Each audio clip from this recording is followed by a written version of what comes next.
Hi everyone, it's Deb from Huckleberry's Fabrics, but I'm in my own room and it's great doing the videos at home because it forced me to clean it up, which my husband was pretty impressed with.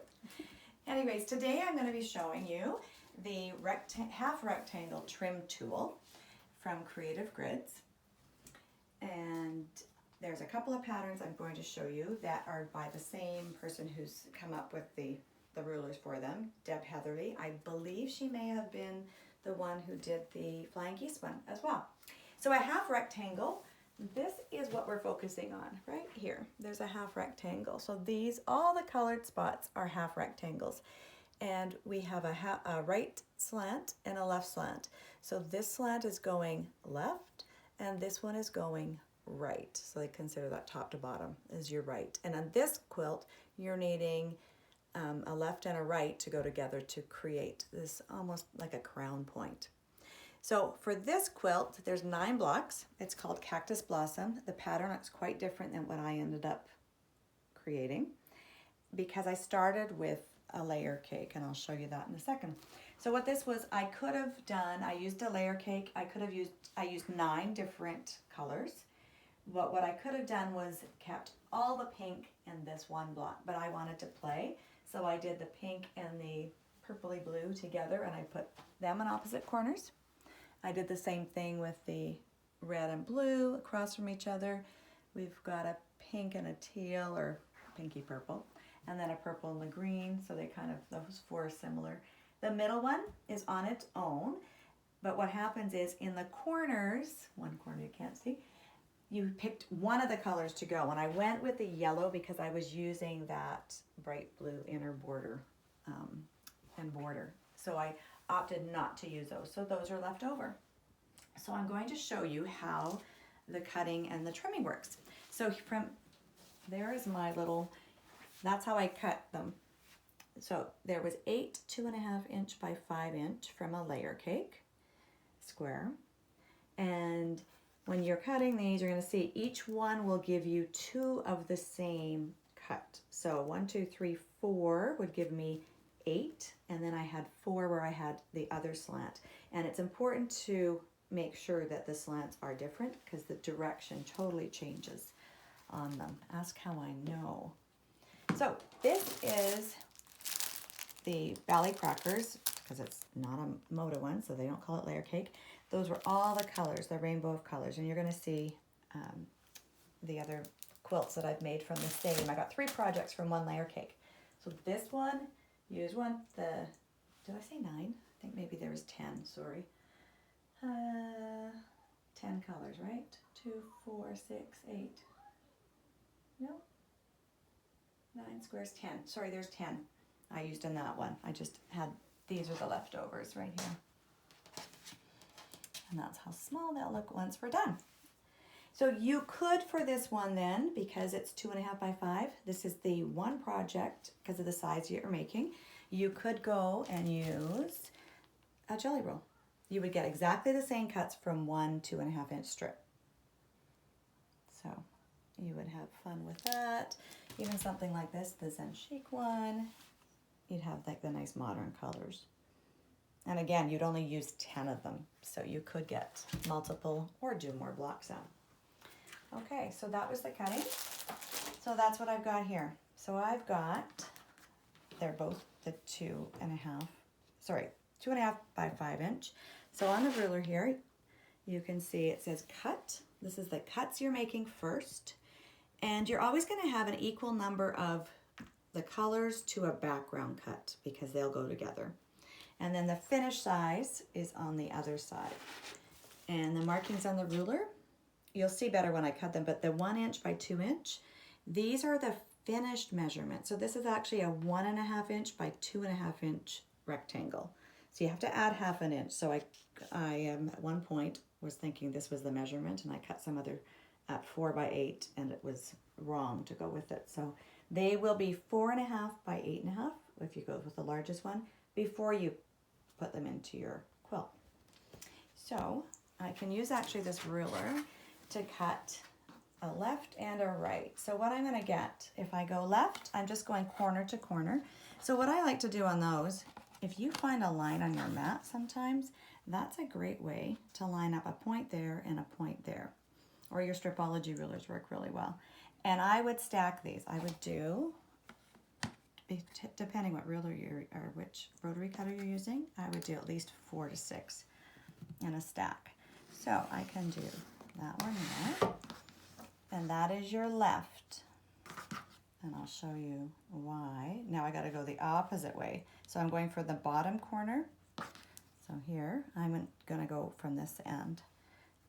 And I have to make sure I start with that bottom corner up there. And you think it wouldn't make a difference? And I'll show you how different they are. So, point to point. Oops, did that slide on me?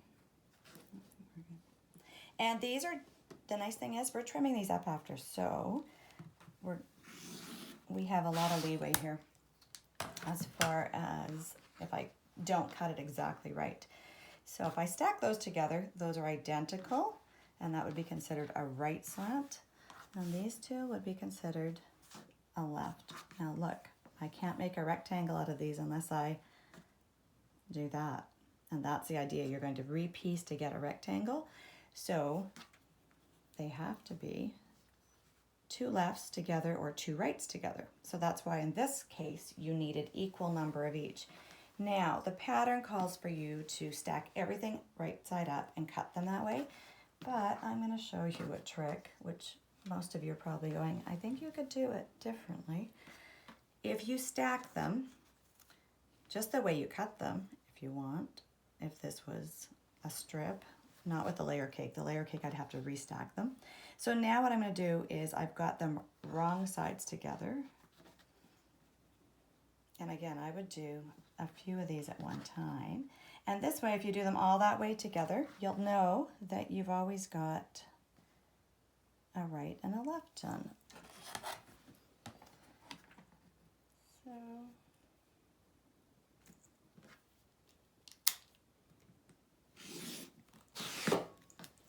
now the top one will be a left, and that bottom one just became 2 rights with 1 cut. So then I didn't have to worry about it. So sometimes that's an easier way if you don't want to have to go left and right. You just make one of the cuts, it doesn't matter which way, just put them wrong sides together or right sides together. Then the next step, you would do the same with your background pieces, but of course your background pieces, I can work from a 5-inch strip and I can cut 2 at a time, and I just kept going across. I would leave them so that they're, now the one thing is remembering that I've just got right sides facing down on the bottom and right side up on this one, and I'll show you what I do after I finish my cutting. So I've got 4 here. Again, just using a line. I could use any run, I'm just using those lines.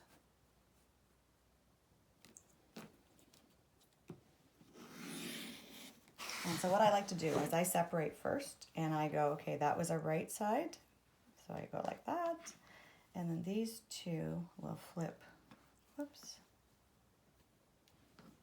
See, those are opposite. Those were the same. Yes, I knew that. That's right side up and right side up. And that one is, so now I've got everything right side up. I do all of this cutting at one time and I put pins on the top of these. That way I always know, or a wonder clip with the, oh, I got one here on the floor. I'll do that too. And the colored side always lets me know that that's my right side up on my, now would you notice? Probably not if I flip them, but that way I know that that's my rights and lefts. So then you're going to go ahead and sew it.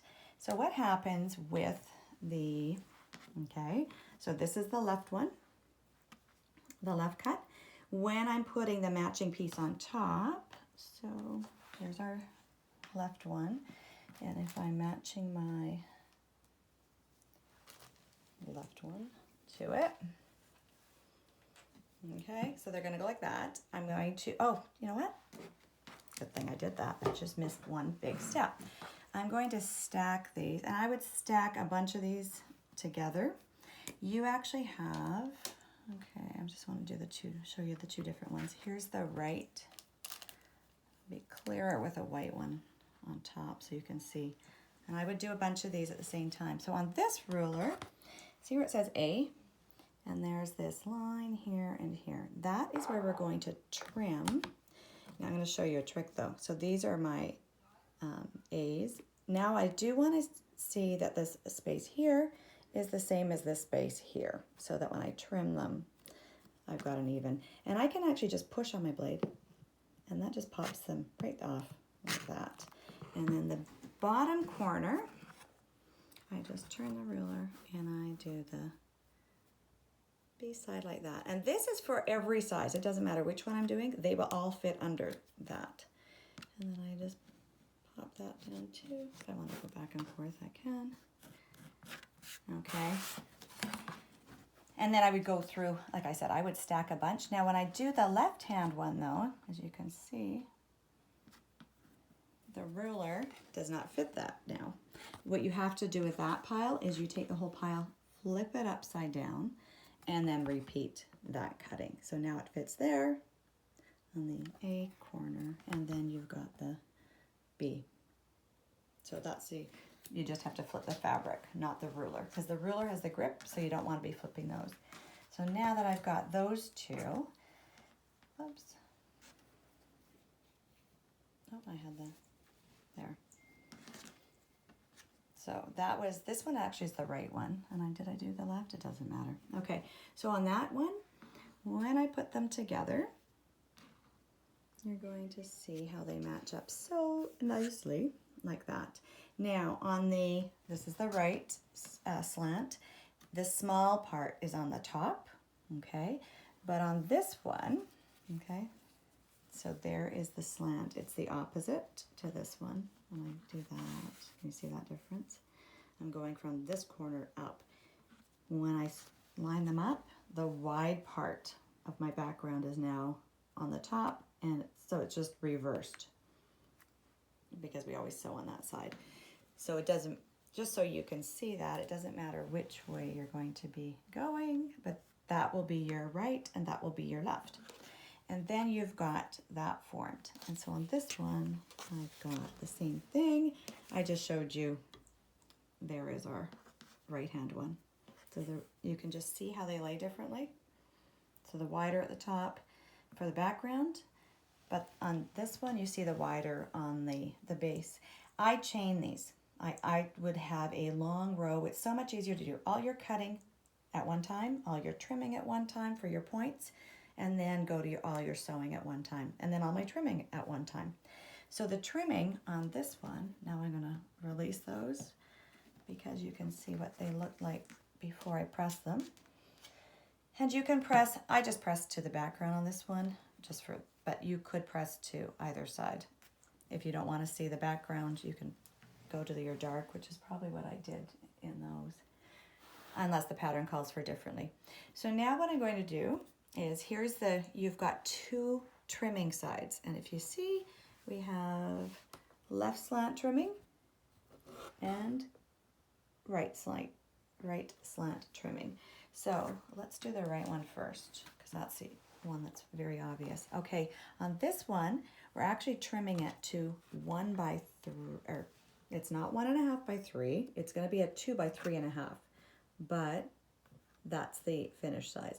So you can see the line. If you want the line running down through the center, and can you kind of see the bottom of this is actually going to be 1/8 of an inch away, and that's what you need so that you have your perfect points. And it does work out. It's crazy. You're going to see here when I trim, that's going to be 1/8 of an inch away from that line too. And I can slide my ruler until I can see that it's all encompassed. So if I slide up, I start to lose this side. If I slide down, I can actually trim away a little bit more from all sides more equally. So then you're going to trim it 2 sides first. So this would be just like doing a squaring up. And if I did a bunch of these on my rotating mat, I could have them all laying out and then rotate it, but I'm just going to lift the fabric this time and show you. I'm going to, now I've got 2 things to line up, my line and then my bottom line now that we trimmed already, and then we trim that down.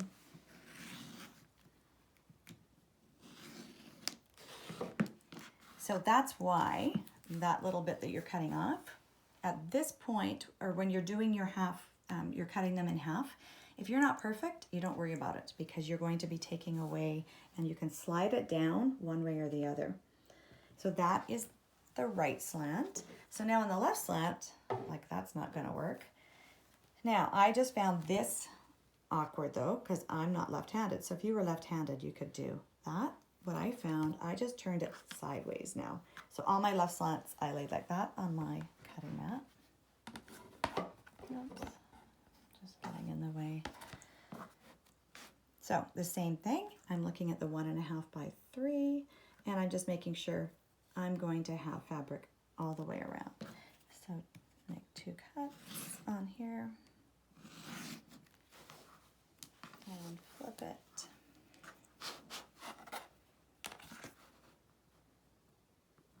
And I was super happy with how most of my points ended up turning out in this project. And there we have it. So that would be my, you can see that difference, a left and right slant. So right and left, and they are very different. So that's how this gets put together.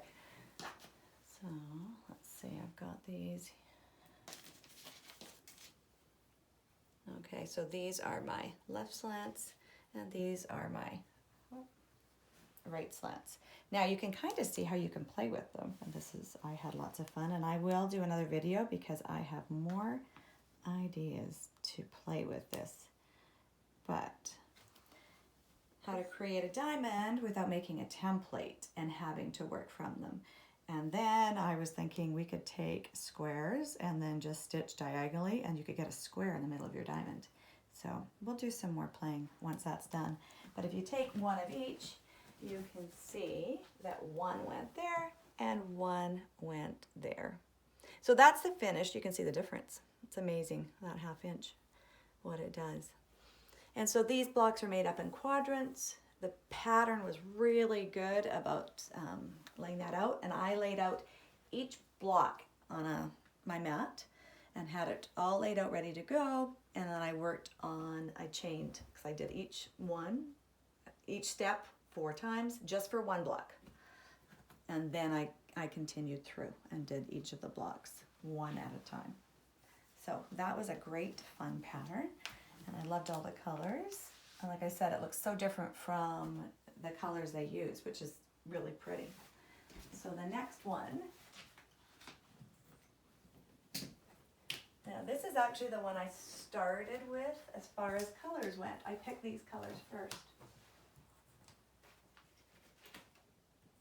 Oh, I really like that one. Okay, so, and I thought I'll do it as a rainbow, so I had written down the color order that I would try and do it in. And I actually played with it a bit once I actually laid it out. So I tried to get the colors running this way, and I think it worked okay. I did a couple of switches. And then the little squares are also cut from the layer cake. Now in this case, if you take a look, the yellow one's probably easy to see. This is a right. That's a right, that's a right, and that's a right. So there's only one cut that happens in this one, and that's how you get that more of a pinwheel effect with the 1/2 rectangle. So those ones I did from, holy, all the threads on the back of that. So I'll just scoot over here.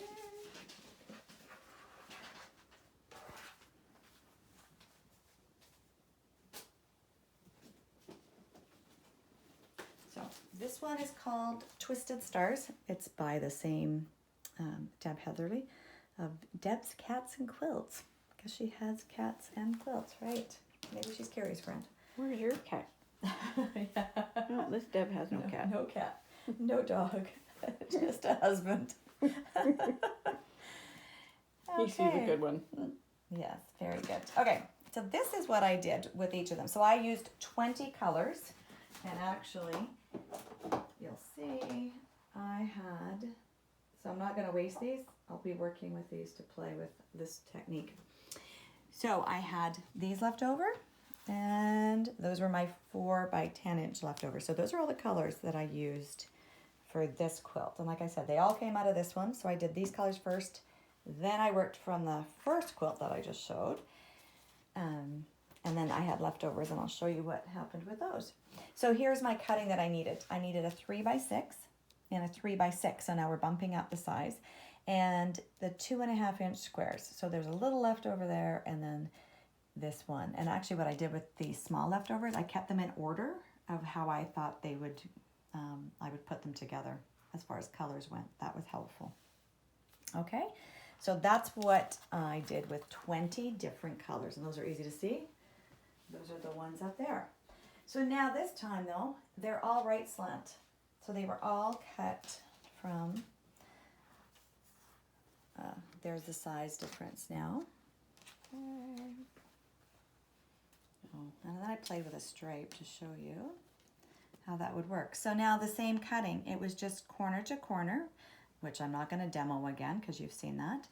And then the trimming of the tops is the same. Okay, so if I've got, you can see that one there. That's the half. When I trim that, so this is bigger than the last one I showed, and look what happens. It fits, doesn't matter which size it is. You can see how it fits on there. And actually make it a bit more. So I would trim the top off there, and then I would come down here to the corner and do the same thing.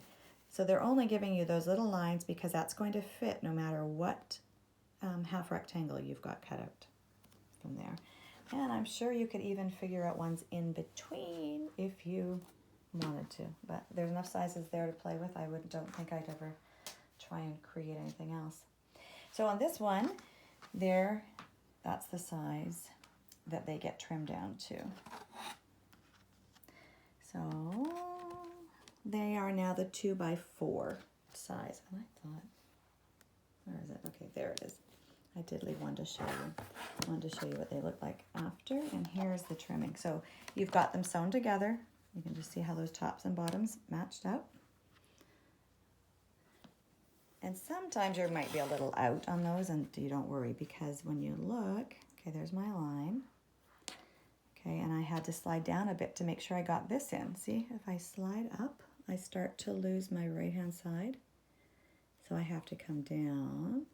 And so this one I probably was a little bit, and I still have room there though. Oops, I'll slide it up a bit to make sure I don't catch. Just see how I make sure I got the black here. Then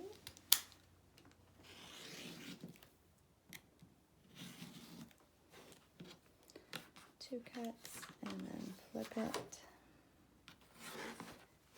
And 2 by 4 now, which is 2.5 by 4.5. The 2 by 4 is just your finish, and then we can do that side.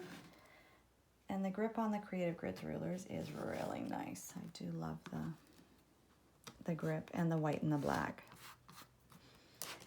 And there we go. So those are all facing the same way.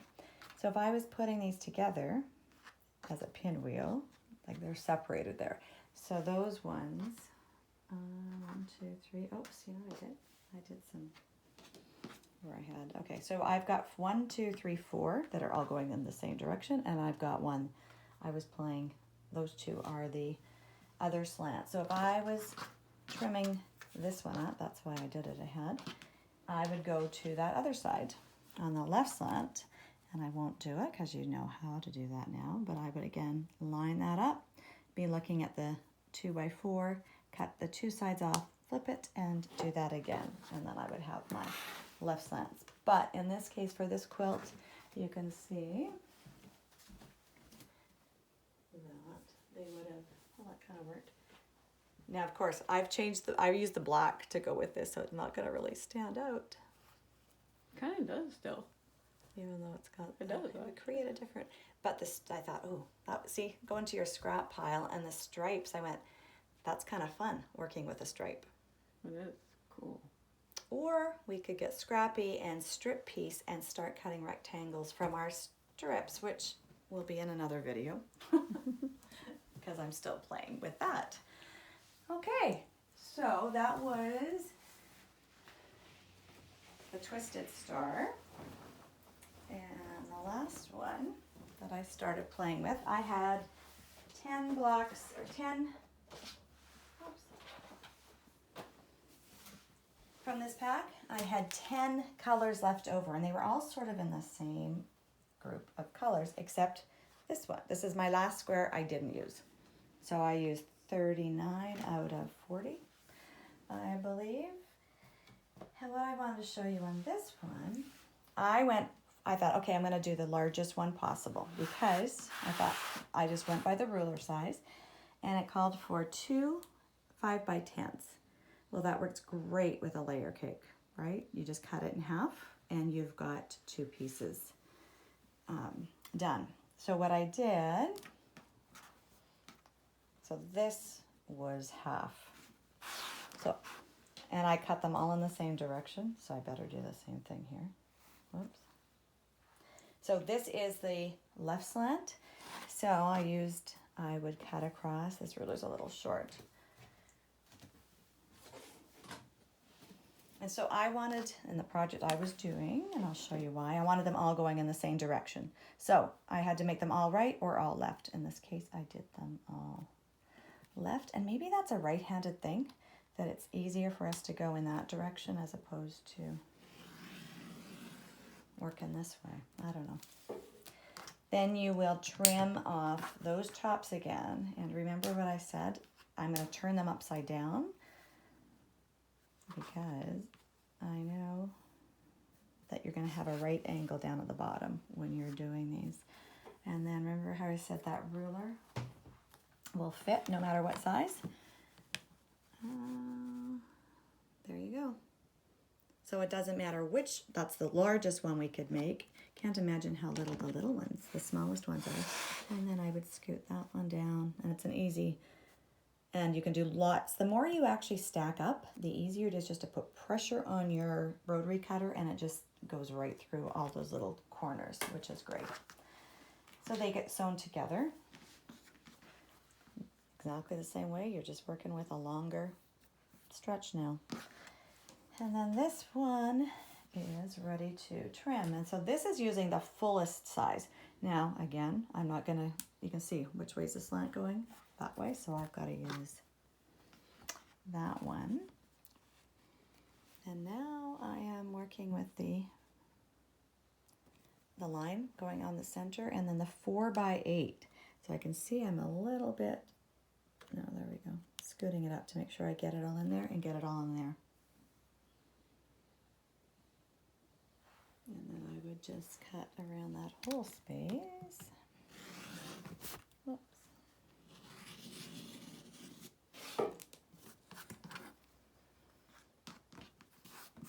And again, like I said, I would chain everything. I do all the cutting like it was a chaining process, all the sewing.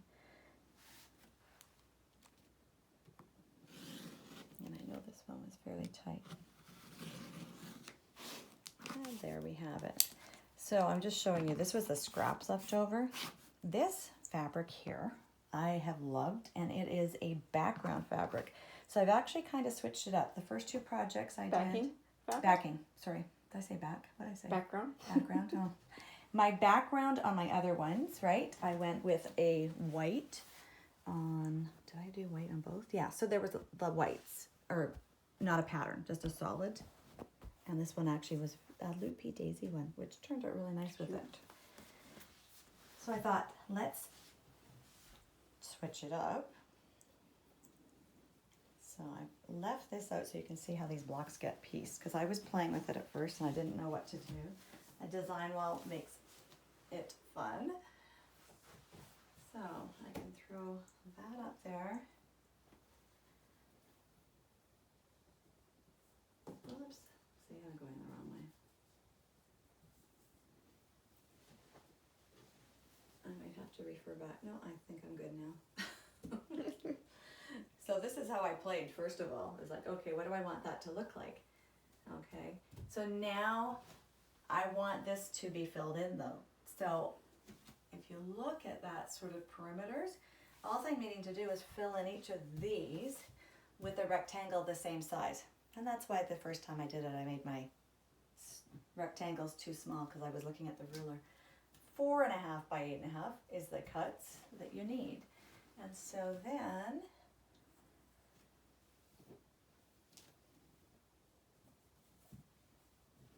you have a block like that. So you're just piecing these together and treating like a square, and then you're going to piece those together. And like I said, I just pressed in one direction and then the opposite. And you're never going to have seams here, so this doesn't matter which way you press. And on these ones, you can press either way. If I go to this side, I go to this side. And then they piece together really well. And I'm going to have 9 of those blocks done. And the actual finished layout, oh, that was just a practice one. So these are the colors. Some of them showed up way better than the other ones. And like I said, I'm not sure if I'm going to do a 3 by 3. I thought of offsetting possibly. I'm doing something, I could do that so that they don't line up exactly. And then I would just, again, fill in once I've got them laid out. I had to wait till this block was done, so I wanted to demo that first before making any decisions.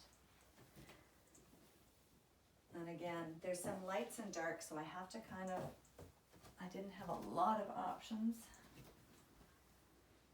And